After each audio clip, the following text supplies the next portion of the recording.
সিন্ধু জল চুক্তি নিয়ে আপাতত স্থগিত সিন্ধু জল চুক্তি।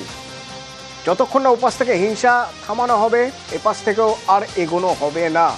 তো তাহলে সিন্ধু জল চুক্তি যখন স্থগিত, এই জল যুদ্ধে কিভাবে চাপ বাড়াচ্ছে ভারত?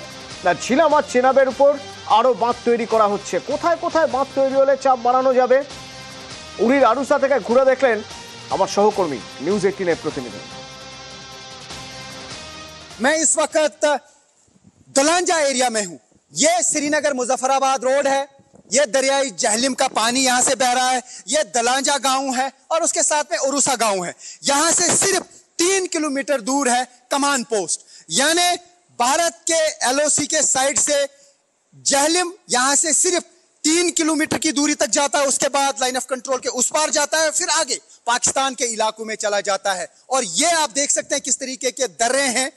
बराबर बारामुल्ला से लेके यहां तक इसी तरीके का दर्रा है और इसी दर्रे के बीच में से दरियाई जहलिम बहता है। तो लोग जानना चाहेंगे कि किस तरीके से पानी को रोका जा सकता है, किस तरीके से भारत की तरफ से पाकिस्तान के खिलाफ इसे वेपन के तौर पर इस्तेमाल किया जा सकता है, किस तरीके से इस पानी से फायदा उठाया जा सकता है, किस तरीके से पाकिस्तान में खेतों को नुकसान हो सकता है। मान लीजिए कि कल को अगर इंडस वाटर ट्रीटी पूरी तरह से कैंसिल हो गई तो यहां पे कहीं पर भी बांध बनाया जा सकता है, गेट बनाया जा सकता है। मान लीजिए कि कमान पोस्ट से आधा किलोमीटर पहले अगर बांध बनाया गया, सबसे पहले मैं बताना चाहूंगा ये जो बॉटम ऑफ द रिवर है वहां से लेकर उस रोड तक तकरीबन 60 से 70 मीटर की ऊंचाई है, यानी कम से कम 30-40 मीटर ऊंचा बांध बनाया जा सकता है, पानी को रोका जा सकता है और तकरीबन ऊड़ी के आगे तक यह पानी जमा हो जाएगा। और अगर इसे वेपन के तौर पर भारत इस्तेमाल करना चाहे तो एकदम से गेट खोला जा सकता है, तो लाइन ऑफ कंट्रोल के उस पार बाढ़ आ सकती है, खेतों को वैसे ही नुकसान पहुंच सकता है।